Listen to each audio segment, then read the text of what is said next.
ओम नमः श्री शंकरानंद गुरु पादाम्बुज जन्मने सविलास महामोह ग्राह ग्रासैक कर्मणि. Salutation to the lotus feet of my Guru, Sri Shankarananda. Om Namah Sri Shankarananda Guru Padambuj Ran. Okay. Oh. Salutations to the lotus feet of my Guru, Sri Shankarananda, whose only work is to destroy the monster of primal nescience together with its effect, the phenomenal universe. Now the challenge. We have already discussed about up to, say, of course we have gone, but a bit behind so that the reference is ready. Now, two kinds of experience were discussed. One is paroksha experience and aparoksha. Paroksha means via media. Say, we see this world, we hear about it, we hear politics, etc., so many things. But these are paroksha. Through our ears, through our eyes. Therefore, we cannot say that those are real. Because when we experience through our senses, we take whatever impulses that we take from the nature, then we interpret. Impulses come, say, like a rose, and whatever is reflected, our eyes catch that reflection. Then it is transferred to nerve current, and then it is interpreted as red. But actually, red is not its color. The color, we can never know what color that rose is. Only we know the reflected color. Therefore, whatever world that we experience, it is our own interpretation of the impulses that we receive from the nature through our senses. It is not, we can say it is not real.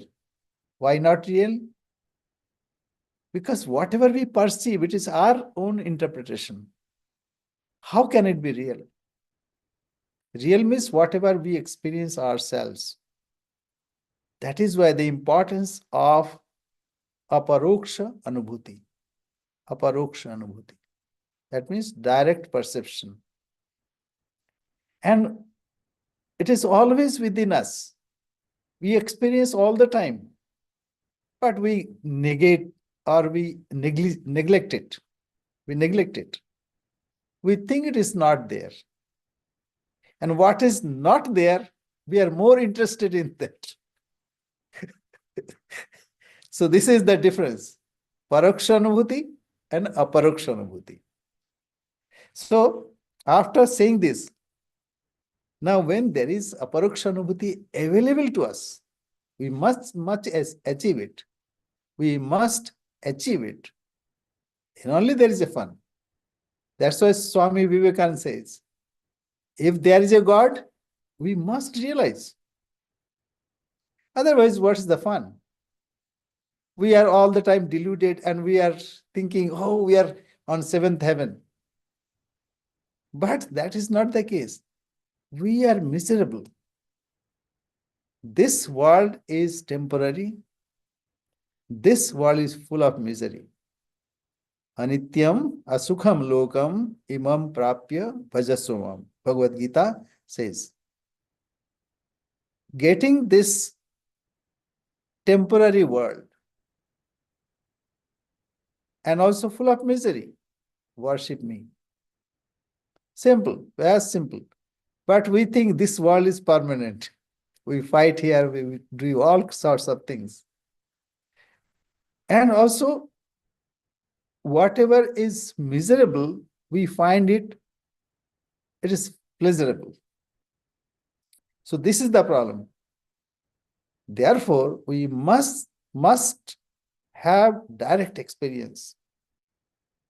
So paraksha aparaksha iti vidya dvedha vicharja.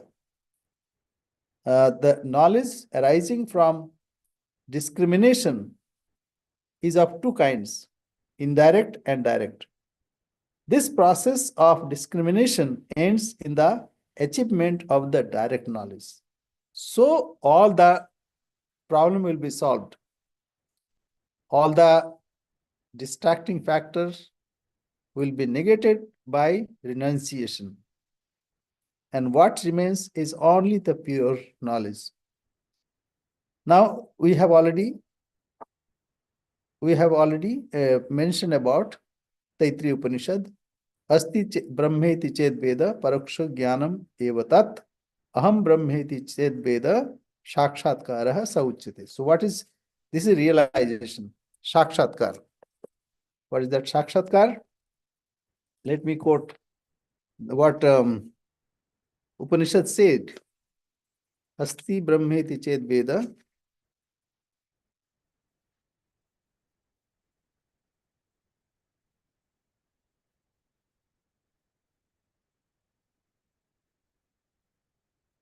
Asti brahmeti ched veda santamenam tato viduhu. So we are those people who knows that Brahman alone is real and all else are illusory, temporary. Whatever we see, it is not that. So they are Santa, they are saints.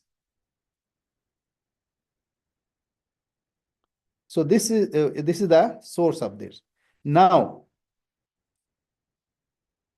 when we are to experience directly, therefore, what is the way? There is only one way, that is discrimination, separation, segregation, and then discarding whatever we are not. So it is like this. If we know that dream is dream and we want to enjoy, we want to hold it, then it is not, knowledge is not complete. Complete knowledge, we can say, when we know this is false, then we discard it. So, and secondly, we are to understand correctly what the self is.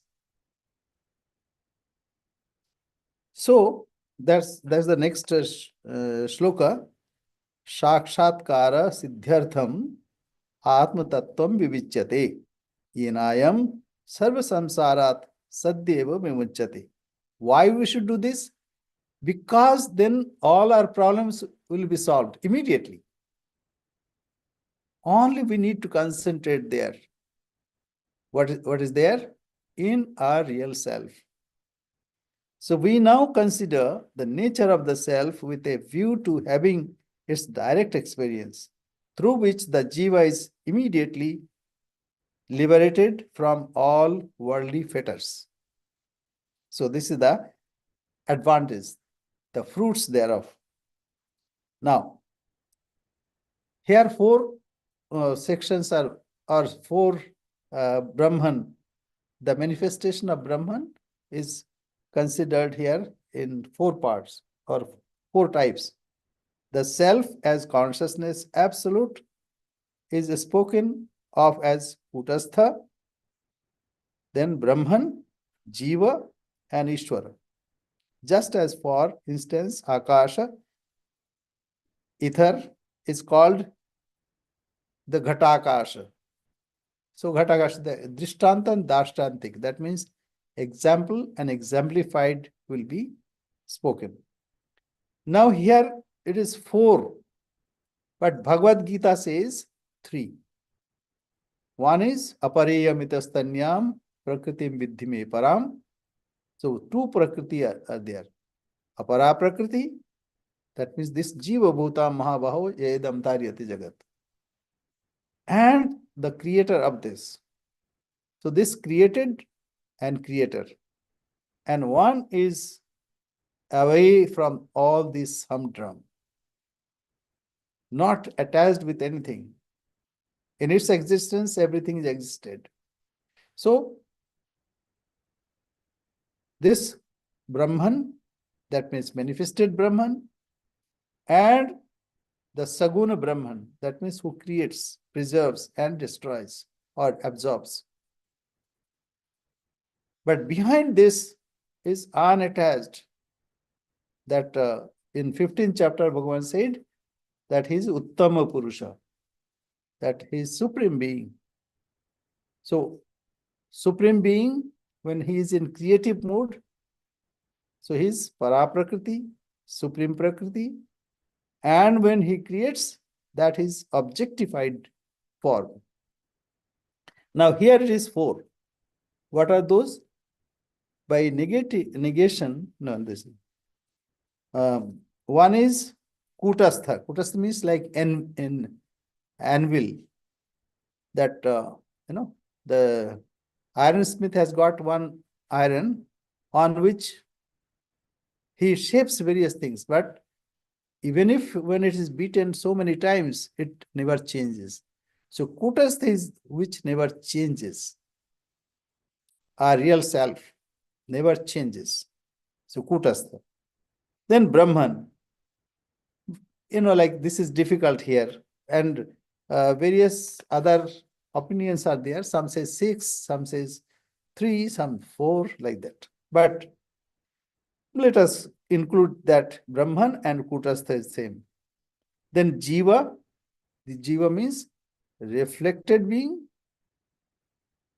reflected consciousness in intellect. And Ishvara. Ishvara means who is creator. So creator, created, and also the Supreme Being, that means who is not attached. In 18th chapter also Bhagavan said that Panchaitani Mahabaho Karanani Nibodhame. There are 5 factors. And after that, after saying that, one is Adhisthana, Tatha Karta, Karanam Chapritak Vidham, Vividash Chapritak Cheshta, Daivam Chaivatra Pancham. So 5 ingredients for this creation. But there is something which is never affected by this. It's like our consciousness, in our consciousness, everything seems to happening. So that is Kutastha and Brahman, we can say together. Anyway, we go forward. We have already covered, but this is important. So now, the sky with clouds and stars reflected in water. Now, let us think about a pot. And pot contains water. In water, the sky is reflected. So one is Ghatakasha, space within that pitcher. And in that pitcher, water is there. So in water also Akasha is there. Not only that, in that water, the space is also reflected. So space is reflected, and in that space, there is some cloud, and there is also water. And there also some reflection. So Anyonya, what is that? Superimposition on each other. So that's like a 2 mirror. When we stand in between 2 mirrors, then there is infinite number of reflections. Not only my reflection there, but reflection of reflection and reflection of reflections.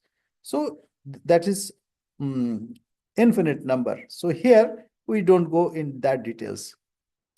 The sky with clouds and stars reflected in water contains in a pot which encloses space is known as Akasha in water. So one is Ghatakasha, then Jalakasha, and then the Akash is reflected in that water, and that in the space where there is a cloud, and in that cloud also some water and reflection of that. So the sky with clouds and stars reflected in water contained in a pot which encloses space is known as akasha in water. Now, the sky reflected in water particles. The sky reflected in water particles forming a cloud suspended in space is known as akasha in a cloud. So why it is being said all these things? To know the real nature of the self and its evolutes.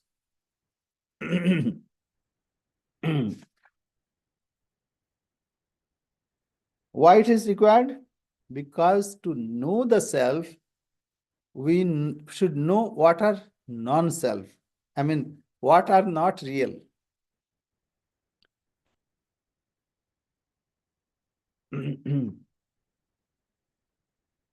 So this one is 19. And then comes, what is the nature of that cloud? The sky reflected in water particles. The sky reflected in water particles forming a cloud. So in that cloud, water particles are there. In that also some reflection is there.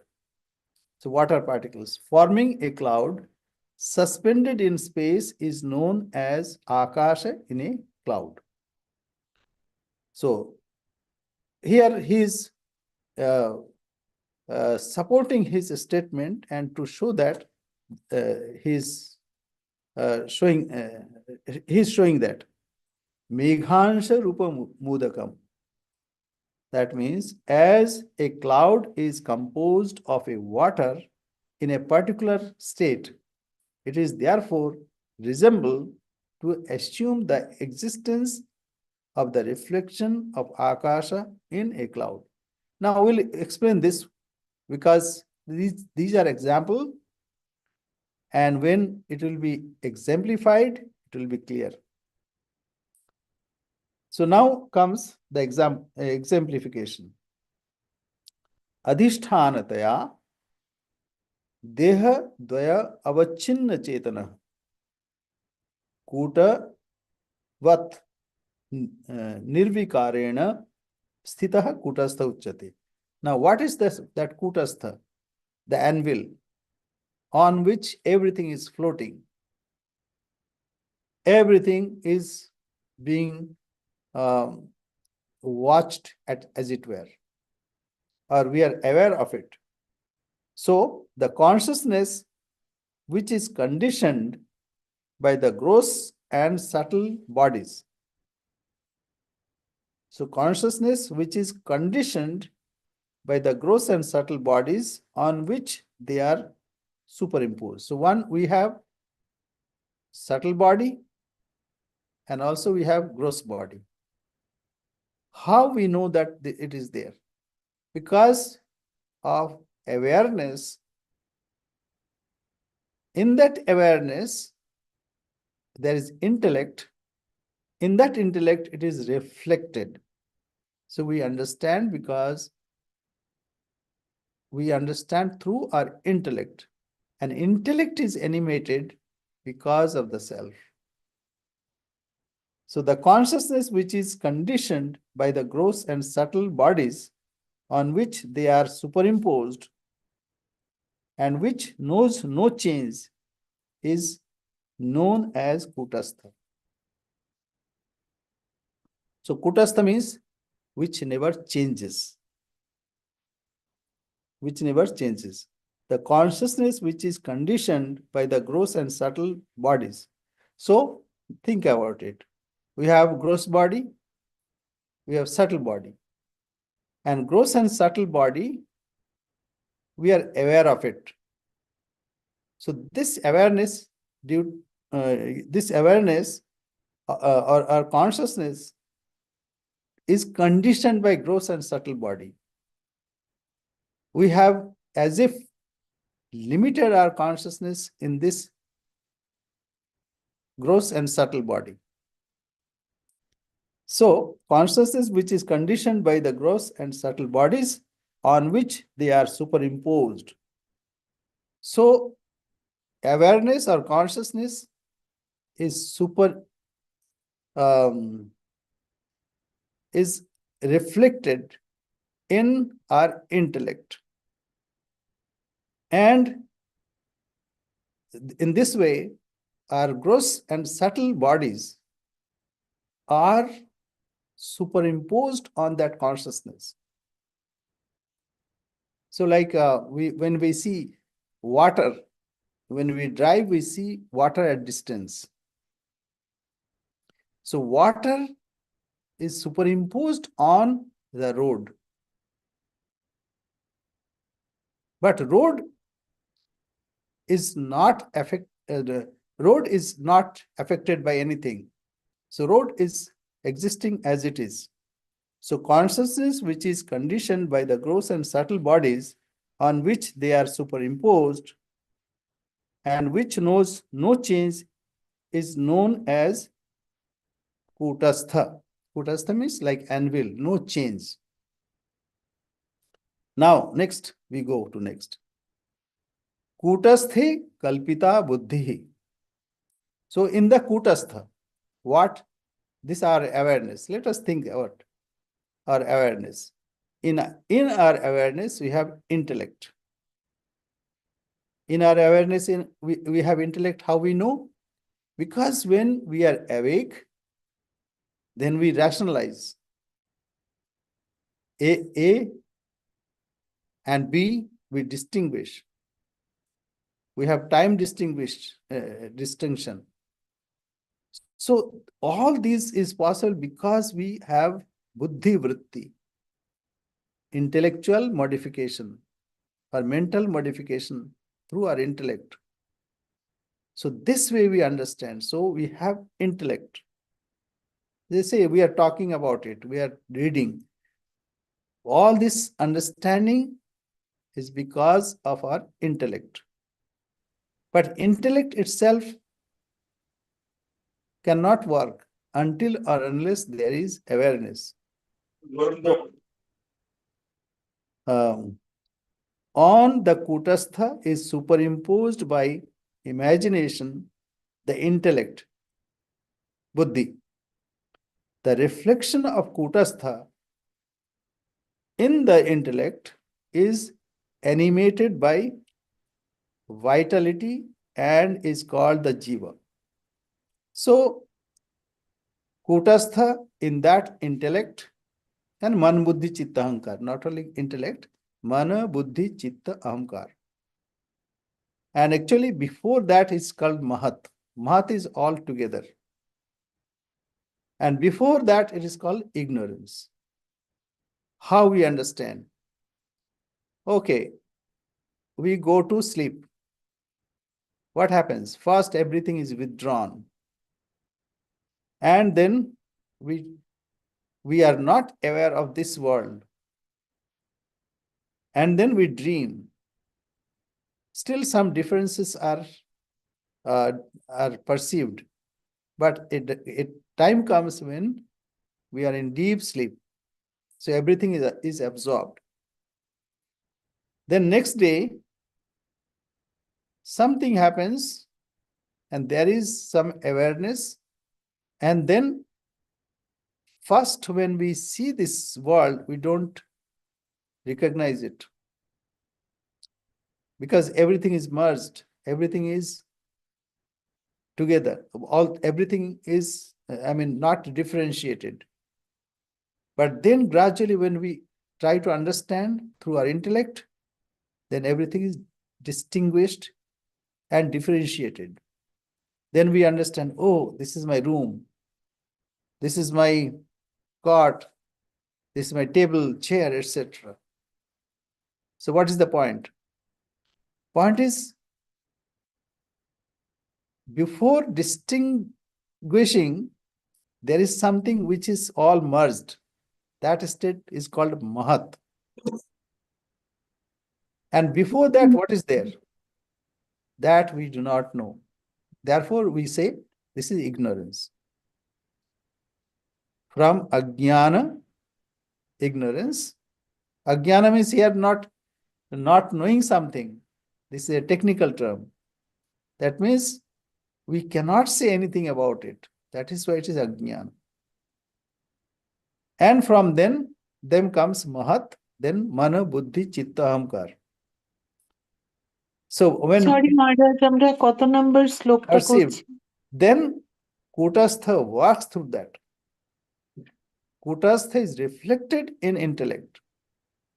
And when it is reflected in intellect, then we cogitate, then we understand, then we animate. So that is Jiva. The reflection of Kutastha in the intellect is animated by vitality and is called the Jiva. So Jiva has got reflected consciousness in the intellect. What is intellect? It is within the sphere of Ajnana. Ajnana is not knowing. It is a technical term which is all encompassing. And since we cannot say, that's called Abhyakt also, Prakriti also. So anyway, various names are there. We have already studied that. So Kutastha Kalpita Buddhi Tatra Chit Pratibimbakaha Prananam Dharaya Jivaha Samsarena Sayujyate. Now prana, where prana came from? Prana is, as we know, that after Ajnana, after Mahat, then Man, Buddhi, Chitta, Ahankar, and Pancha Mahabhuta, 5 elements. When 5 elements, there are 3 gunas. What are those? Sattva, Rajas, and Tamas. From Sattvamsha, what is Sattva? From there, Mana, Buddhi, Chitta, Ahankar comes. The finer portion, from finer portion comes mind, intellect, ego, and also mind stuff. So Mana, Buddhi, Chitta, Ahankar is from its Sattvamsa. And from Rajas comes Prana, Pancha Prana, Prana, Apana, Samana, Udana, Vyana, and also sense organs. And from Tamas comes the gross elements. Because we see there is, as if there is no consciousness, but that is also conscious that's also consciousness in tamasic form. Anyway, so here animated by vitality and is called the Jiva. Say like we are talking, and this talking is happening because our Mana, Buddhi, Chitta, Ahankar, and also the vitality. That's why I'm moving my hands, I'm finding the words, and I'm talking. So all these are possible because of the prana. So Kutasthe Kalpita Buddhi Tatra Chit Pratibimbakaha. So in the Kutastha, the intellect is conceived, and there the awareness is reflected. And through prana, Jivaha Samsarena Sa Ujjati. Yujjati. That means he is engaged in this world through prana.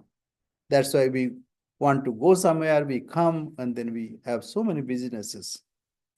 Anyway, so Jiva, what is the nature of Jiva is being said here. Now, that example will be exemplified. Jala Bhumna Ghatakashaha यथा सर्वस्तिरोहितः तथा जीवेन कूटस्थः सो अन्योन्यध्यास उच्यते. Anyonyadhasa means superimposition, um, self superimposition of each other, mutual superimposition. So, two kinds of things. One is called abhasa and avachinna, avacheda. Anyway, this I don't think that I should go in details, but let us go as the verses say. So, as the akasha in a pot is concealed by the akasha reflected in the water. Now, what is this? Akasha in the pot is concealed by the akasha reflected in the water with which the pot is filled. Now, akasha, let us think about it. There is a ghata pitcher. In that, there is space. And in that space, there is water. In that water, that is reflected akasha. And there also in that akasha, some water, and then that water also has reflection. So as the akasha in the pot is concealed by the akasha reflected in the water with which the pot is filled, so kutastha is obscured by jiva. Now jiva is like that water.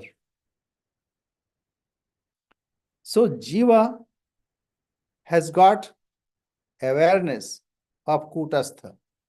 Kutastha means that which is not conditioned, unconditioned. And also it is not changing, not changeful. So now it is limited because of jiva's limitation. What is jiva? Jiva is awareness of that limited being which has his past impression. So he thinks that this much is me. It has limitation. With that limitation, he cannot conceive what kutastha is, because it has only limited capacity. The intellect that it has limited capacity. Through that limited capacity, he cannot conceive what is unlimited. That is why it is obscured. As the akasha is in a pot, is concealed by the akasha, reflected in the water, with which the pot is filled. So kutastha is obscured by jiva. Our understanding can never reach there what the kutastha is. That means the part cannot conceive the whole. So then what is the way? Only to meditate on the whole and gradually to leave this limited understanding. So as the akasha in a pot is concealed by the akasha reflected in the water with which the pot is filled, so kutastha is obscured by jiva. This principle is called mutual obscuring or superimposition. So in that, like this, in the pot there is water, and that in that water akasha is reflected. Akasha means ether or space. And in that space there is water. In that water also there is reflection of this. So mutual superimposition. So this way, Ghatakasha corresponds to Kutastha and the Jalakasha to the Jiva. The latter covers the the former. This erroneous notion of their identity is called anyonya adhyas, anyonya, mutual superimposition.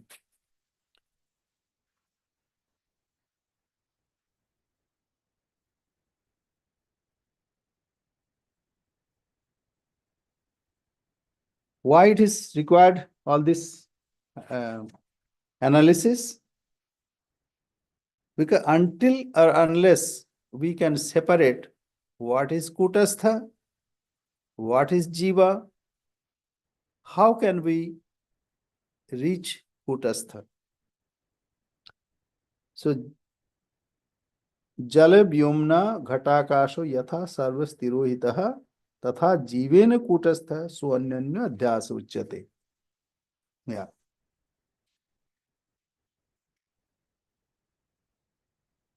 See why it is the question. Why we don't understand what God is or what is kutastha, what is that unlimited awareness. Why don't understand? Because our reflection, whatever awareness we have, in that awareness, we have jiva. I mean, see, I am a limited being. Why? Because this intellect, because of limited intellect. Because our intellect is limited, how with that limited intellect we can understand what is unlimited?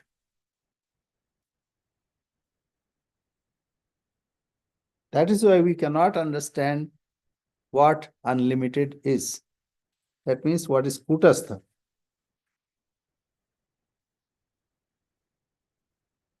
And kutastha chaitanya is without any impression or any like what is that, like this world. So in kutastha there is no worldliness. It is pure chaitanya, pure consciousness. There is no impurity. It is like this. Say we are living in this space, but space has no contamination because of ourselves.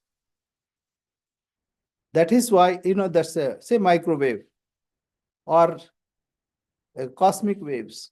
It can travel anywhere. It is not limited because of our wall, but we cannot see beyond this wall. So that which is kutastha is the basis of everything. Yathakasha sthito nitya, jo akasha, vayuh sarvatra go mahan. Like in this space, air moves. Air can move through space, and it may contain some say smell also. So like akasha is all pervading, it's subtlest, and gross cannot affect the subtle. So that is why. So let us read it again, so that 24 and 25. As the akasha in a pot is concealed by the akasha reflected in the water. So in a pot, ghatakasha,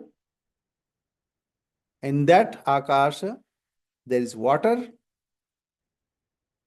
In that water, there is reflection of the in the sky there is a cloud. In that in that cloud there is water, so reflection of that. But anyway, this The main thing is that this body,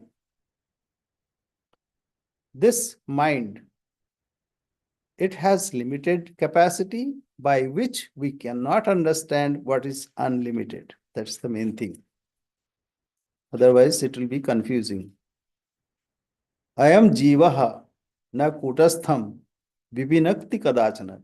That is why we cannot separate what is kutastha. We think this is what everything is there. And in our awareness, in our knowledge, whatever is existing, we think this is the whole thing. Say, in a lower animal, they have also some understanding, but their understanding is limited. Human being is more evolved, so his knowledge is more, but still it is limited. So a person who has realized the self, he is steeped in the self. He is no more attached with this limited mind. He transcends this limited mind. So that is why we need to separate unlimited, unaffected, nitya sarvagata sthanu achalau ayam sanatana. So what is nitya? Eternal, sarvagata, all pervading. There is no limit, or anything cannot obstruct it. But because our intellect is clouded, we cannot conceive through this intellect what akshar that kutastha is. So that's the main theme here. Under the delusion of mutual superimposition, the jiva cannot discriminate and realize that he is not jiva, but kutastha. This non-discrimination is beginningless and is known as the primal nescience, ajnana. I give example of a person who writes a story. And in that story, there may be various characters conceived by the author. Those characters cannot conceive about the author. It is impossible. But suppose that author puts some conversation that please reveal your identity. So if author wants, then only those characters or one of the character may request for that. But with limited understanding, we cannot understand what is unlimited. That's the main thing. Okay, we go to the next. So this is, say, intellectual gymnastics a little, but this way our intellect is sharpened. Then subtle understanding comes. At least we can understand that this intellect cannot understand what we are pursuing. Therefore, we are to we must have renunciation. And when supreme renunciation comes, then only knowledge dawns onto us. That means para vairagya. So one is like we have little vairagya. Everybody has got. So when we go for shopping, we select our own things. We don't buy anything and everything. Whatever is beneficial for us, whatever is healthy, whatever is organic, we buy that. So we have that capacity. But this is limited renunciation. But a time comes when his enough is enough. Alam pratyavan. Alam pratyavan, enough is enough. No more. Then he totally surrenders and he renounces everything. That's called supreme vairagya, para vairagya. So all this exercise is for that. Vikshepa vritti rupabhyam didha avidya vyavasthita. So one thing is vikshepa. Vikshepa means So Vidya has got Avarani and Vikshepa. Avarani means covering, and Vikshepa means projecting something which it is not. One is covering, one is projecting. So it covers our real nature and it projects something which we are not. We think that I am a Jiva, I am Swami Chandrasekharananda. So this is the function of avidya. Nescience or avidya has two functions: avarana, or the power to conceal, and vikshepa, or the power to project. Now, he has already explained why avarana. Because this instrument, that intellect is this instrument, is limited. By this, we cannot conceive what is unlimited. Why we cannot conceive? Because this is only reflected consciousness in a limited instrument. So nescience or avidya has got two functions: avarana, or the power of concealment, and vikshepa, or the power of projection. The power of avarana creates such ideas as kutastha, shines not nor exists, nabhati, nasti kutastha. So this idea comes, oh no, there is no God. Whatever is this world, and here we are going to live forever. There is that opposing thoughts come. What are the opposing thoughts? Anitya ashuchi dukkhanatma su nitya shuchi sukhatma khyati avidya. What is avidya? It defines in that Yoga Sutras. Whatever is anitya, anitya means whatever is temporary, we think it is nitya. So this world is anitya, we know, but we think no. This is real, and this is going to be all the time. So anitya and ashuchi, whatever is not clean, whatever is dirty, we enjoy that. We think it is shuchi, it is clean. Ignorance is taking the non-eternal, the impure, the painful, and the non-self for the eternal, the pure, the happy, and Atman, or self, respectively. So ignorance, what is ignorance? What is non-eternal? We think that it is eternal. And what is ashuchi? That means whatever is impure, we think it is pure.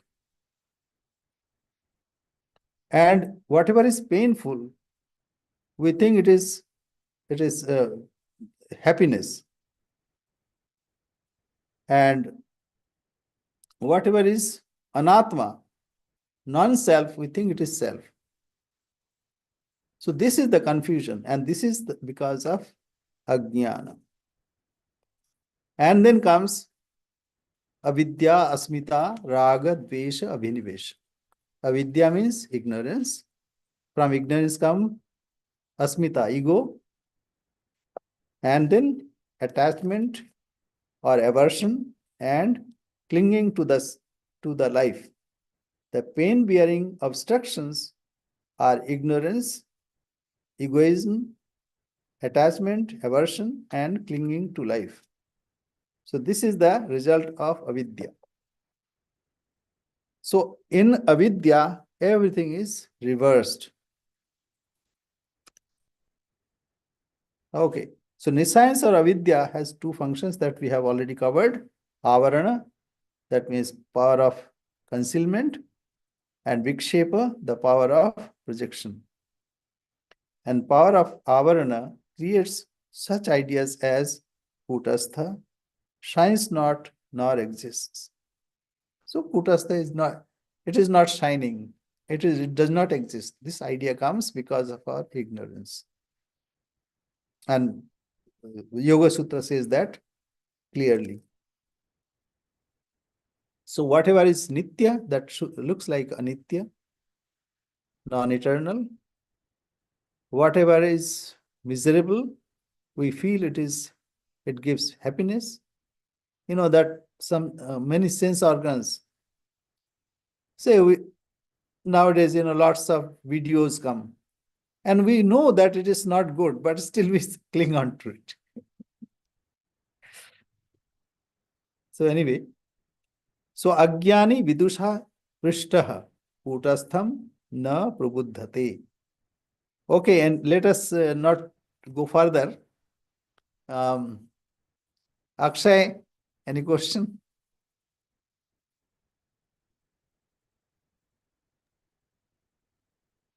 Hmm. Like, can you explain the mutual Okay, so super? I think the sound is muted. You have muted your sound. Hello. Like, what Oh, I is cannot hear. Just a minute. like? Can you explain the mutual super? Okay, so I think the sound is muted. You have muted your sound. Hello. Like, what Oh, is I cannot hear. Just a minute. like? Can you explain the mutual super? Okay, so I think. Okay, mutual anyonyadhyasa. That is what you are saying. Anyonyadhyasa, like example is, if you stand in front of two mirrors, what happens? Your reflection in a mirror, that reflection is reflected by another mirror. That reflection is also reflected by another mirror. So this is infinite number of images you can see. So that's anyonya. Anyonya means covering that adhyasa. Adhyasa means like it is superimposition. Superimposition of one into another and another into another. So what is happening here? Why it is being said here? In consciousness, in kutastha, there is, because of ajnana, ignorance, there is intellect. Why ajnana? Because of ajnana? Because we cannot go from here. We cannot understand what is beyond. So in ajnana, there is mana, buddhi, chitta, ahamkar. So let us take only intellect. In this intellect, the awareness reflected is limited. And that limited awareness, in that limited awareness, the kutastha, whatever part of kutastha is conceived, so that that as if transmits to ajnana. So because of ajnana, this intellect is there.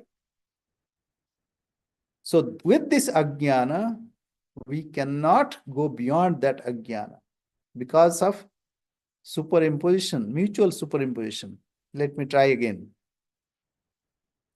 It is a very important question. Because our intellect is also limited, therefore, it's very difficult to understand. Okay, there is awareness, unlimited awareness. And in that, because of ajnana, we have intellect. In that intellect, that awareness is reflected. So naturally, that reflection is limited. And that limitedness is superimposed on the awareness of the Supreme Being. So we say we cannot understand because our understanding is as if superimposing to the other. See, my understanding is limited. We are imposing superimposing this limited understanding on the unlimited understanding. Let me try again, because this is very tricky. There is this is conceptual point. There is unlimited something. In that unlimited, we have limited understanding or limited intellect. In that limited intellect, the unlimited is reflected. So it is not the whole thing is reflected there. It's only part. This part is superimposing to the unlimited intellect or awareness. So this small understanding is thinking that though it is unlimited, it's only from my standpoint, it's limited. So this is mutual superimposition. The unlimited is reflecting here. That means, so when it is reflected, and in that animation happens, through that we try to understand. When we try to understand, we are as if superimposing our limited understanding on unlimited. So this mutual superimposition, that is what's being said.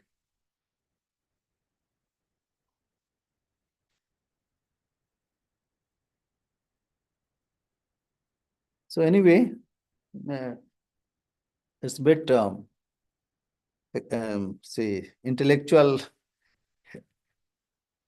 exercise,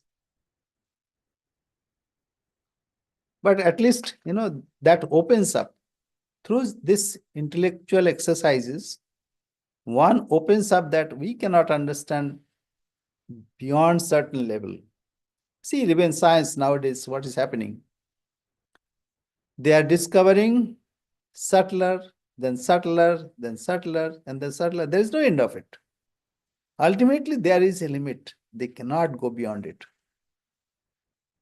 Say first they thought atom, then subatomic particles, electron, proton, neutron, and then came say strand, and then now that quantum. Now they have 11 types of orientation, and there is no end of it. So even with instrument or with this limited understanding, we cannot understand the unlimited. That is the gist point. Why we cannot understand? Because we are trying to understand through our limited instrument. And this was reflected on us. We are trying to superimpose with that limited understanding. So anyway,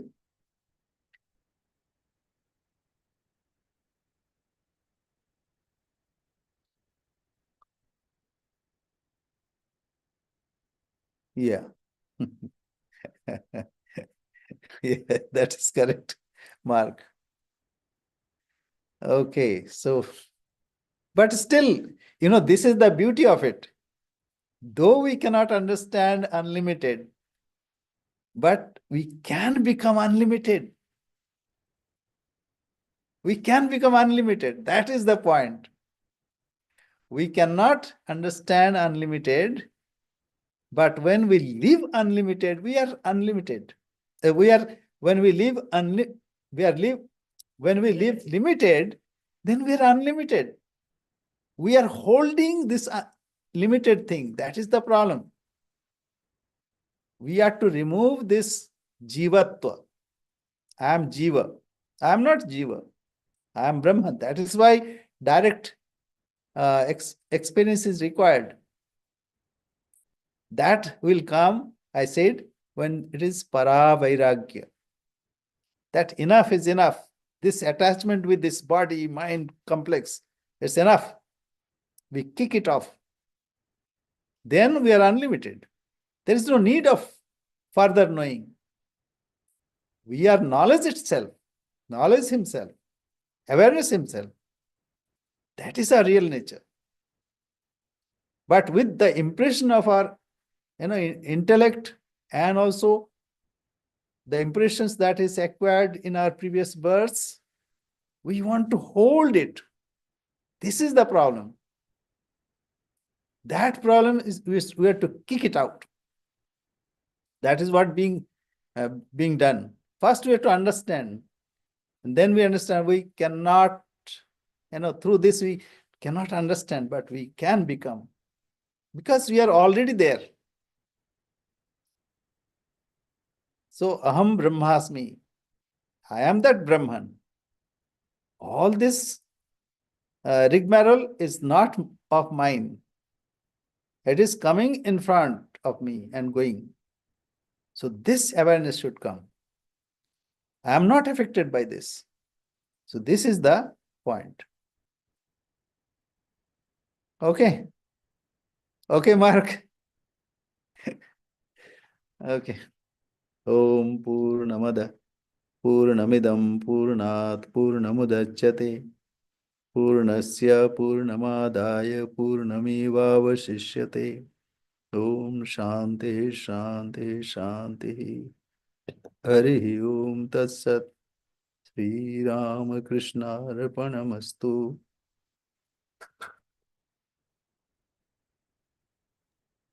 Pranam, Maharaj. Okay, thank you very much. Maharaj, I got the book. Yeah, like I cannot say. Okay, good, you got it. Okay. Namaste, Maharaj. Jai Ma. Namaskar. Namaskar to all. Pranam. God, okay.